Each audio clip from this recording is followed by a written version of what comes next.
Muy bien, teniendo presente ese cuidado que les mencioné anteriormente, podemos llegar a una expresión para un paralelo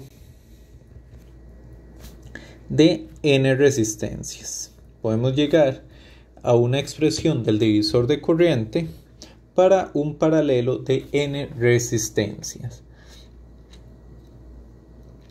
Entonces, ¿cómo tendríamos la corriente en la késima resistencia?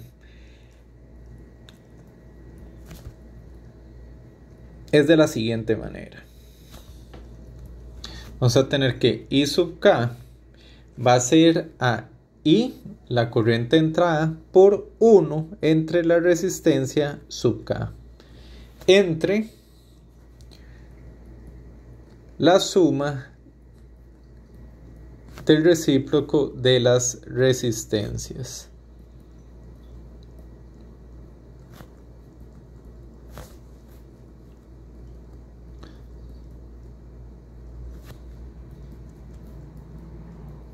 O en expresión de sumatoria sería 1 entre R sub K por I entre la sumatoria de n igual a 1 entre n por 1 entre R sub n.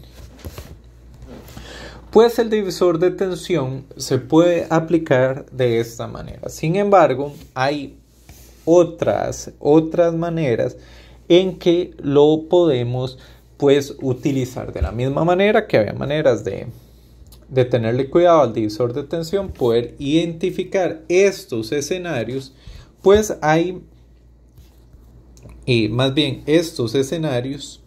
hay maneras de identificar escenarios particulares en donde se puede aplicar el divisor de corriente. Entonces, un escenario clásico, un escenario súper sencillo, tendríamos una corriente de 3 amperios, viene para acá, una resistencia de 10 ohmios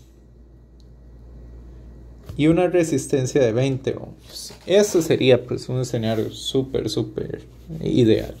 Y quiero conocer la corriente IX que fluye por la resistencia de 20 ohmios. ¿Cómo calculamos IX? IX corresponde al valor de la corriente que entra al nodo, que en este caso es 3 amperios, por el valor de la otra resistencia, dividido entre la suma de las resistencias. En este caso tendríamos 30 entre 30 es igual a 3 amperios. Esa es una manera sencilla de tener esto. Podría ser de que no nos dicen qué hay del lado izquierdo del circuito. Una manera que también nos pueden brindar la misma información es nada más nos dicen que aquí entra una corriente I igual a 3 amperios. Con esa información podemos hacer exactamente lo mismo. Entonces, hay que tener ese cuidado. Otra manera que se puede aplicar el divisor de corriente. Vamos a tener ahora vamos a poner una fuente de 10 amperios. Y vamos a tener aquí una resistencia R1. Vamos a tener una resistencia aquí de 10 ohmios. Aquí una de 40 ohmios. Y acá otra de 40 ohmios.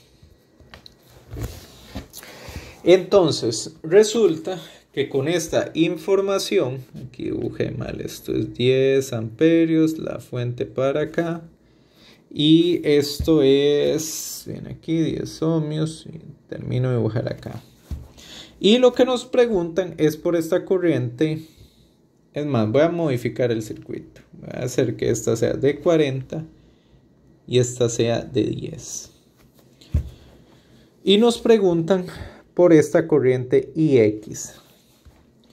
De la misma manera como nosotros podemos reordenar elementos en serie, nosotros podemos reordenar elementos en paralelo.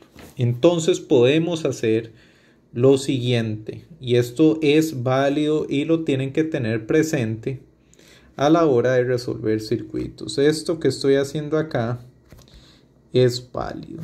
40 ohmios, 10 ohmios. E IX sigue estando acá. Tal como les digo, esto que acabo de hacer es válido. Y en lugar de aplicar la expresión de la késima resistencia para el divisor de corriente generalizado, lo cual se puede hacer volver muy engorroso, podemos calcular esta resistencia equivalente y luego aplicar el divisor de corriente. Esta resistencia equivalente sabemos que es 40 por 40 dividido entre 40 más 40. Y eso nos da 20 ohmios. Entonces de aquí podemos llegar a un circuito equivalente de la siguiente manera. Tenemos 10 amperios, vamos a tener 20 ohmios y vamos a tener acá 10 ohmios e IX baja por acá. Y ahora sí podemos calcular IX como